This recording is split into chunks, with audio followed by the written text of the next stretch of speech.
Всем привет! Наконец спешу сообщить, что я вышла из сумрака и решила все-таки закончить наш винный календарь, потому что под конец прошлого года случилось одно неприятное происшествие, которое меня немножко выбило из колеи. Вот, но сейчас я уже почти в порядке. Немножечко еще, так сказать, прыгаю на одной ноге.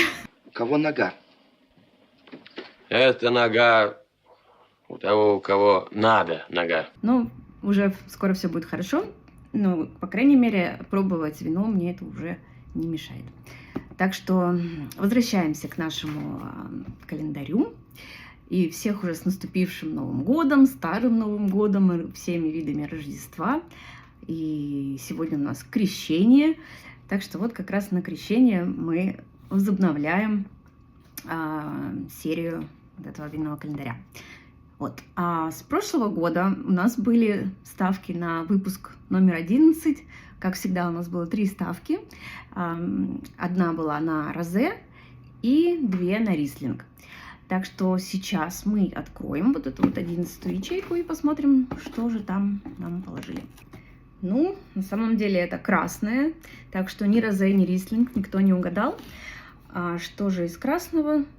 Написано просто Red Wine, Cabernet Sauvignon, Merlot. О, это получается у нас красный бленд. Такой, то есть у нас был отдельно Cabernet Sauvignon, был отдельно Merlot, а вот вместе все еще пока у нас получается, что не было. И вот нам такой сюрприз преподнесли. Так, сколько? Раз, два, ну, допустим, 3 булька нальем, потому что у меня начался внезапно рабочий год, и у меня сегодня деловой созвон после вот того, как я здесь запишу все. Так что увлекаться тоже мы не будем. Но, в принципе, запах довольно-таки неплохо. Такое достаточно насыщенное, но как бы мне больше чувствуется Cabernet Sauvignon здесь, чем Merlot.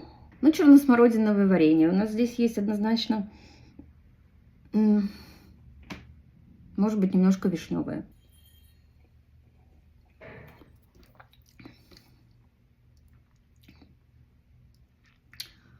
Так, ну, на вкус довольно простенько.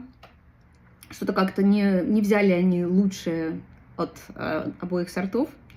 И получилось как-то довольно бледненько на первый глоток.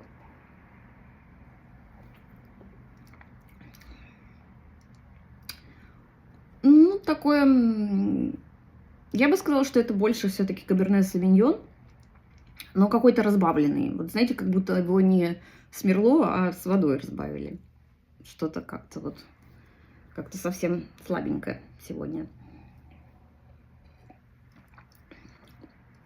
Да, ну так ягодки немножко красненькие, да. Кислая вишня. Немножечко перчинки у нас тут есть. Ну, как-то так, без особого фанатизма. В принципе, можно, знаете, тоже как столовое вино употребить под что-нибудь. Как у вас там, кстати, прошли все застолья с новогодними салатами и прочими? Напишите, пожалуйста, в комментариях. Очень интересно, потому что у меня в этом году Новый год, в общем-то, получилось, что отменился, по сути. Как бы у меня застолья никакого не было, в гости я никуда не попала.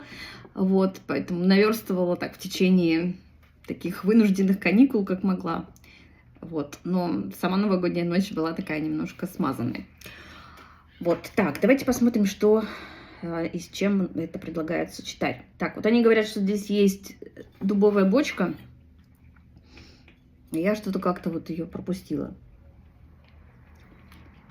Она, возможно, есть, но она какая-то не очень выраженная. Кстати, вот накануне Нового года, еще до того, как у меня все это случилось, мы ездили на винодельни, и тут в Темекуло у нас место регион, и там были вина в амфорах, они выдерживают вина в глиняных амфорах. И, ну, винодел как бы утверждает, что это придает винам какую-то минеральность, но на самом деле это, в общем-то, ну, такое сомнительно под вопросом, насколько это вообще амфора влияет именно на вкус вина. Вот, это такой вопрос интересный. Но там я узнала много еще интересного, что, например, Некоторые виноделы сейчас выдерживают вина под водой в океане, потому что там как бы такая постоянная температура, и не надо там тратиться на поддержание температуры вот в винном хранилище, что тоже, в общем-то, довольно интересно, и такие эксперименты проводятся. Вот, но эту тему надо как бы отдельно исследовать и осветить. Так что, если интересно, дайте знать, исследуем. Так, что? И предлагают нам предлагают сочетать с with rich dishes, то есть с богатыми, насыщенными вкусом блюдами. Ну, то есть, в принципе, вот тоже такое достаточно общее понятие. Что такое rich dishes, что для кого? Ну, тут, я не знаю, пельмени, например, и вполне себе rich dish со сметанкой, там, с маслицем. Не знаю, там, у кого-то там бараньи ребрышки, там, стейки, да все что угодно, на самом деле. Вот, то есть, в принципе, такое вино не особенно обязывающее, не особенно капризное, мне кажется, так, как столовое вино подойдет, в принципе, ко всему. Так, ну что ж, буду закругляться, потому что время поджимает. Давайте тогда на следующий, и у нас следующий будет уже последнее завершение, наконец-то, нашего винного календаря. И можно уже, наконец-то, будет пойти сдать бутылки, потому что здесь я бутылки не выбрасываю, я их сдаю. И об этом я расскажу как раз в следующий раз. Вот. И вот эти маленькие бутылки, их тоже здесь можно сдавать и получать даже за это какие-то небольшие деньги. Вот, это очень классно. Так что давайте ваши варианты на вино следующего выпуска, пожалуйста, в комментариях, где у нас на Инстаграме, в Фейсбуке, на Ютубе и в Телеграме. Вот, ну и скоро увидимся. Cheers!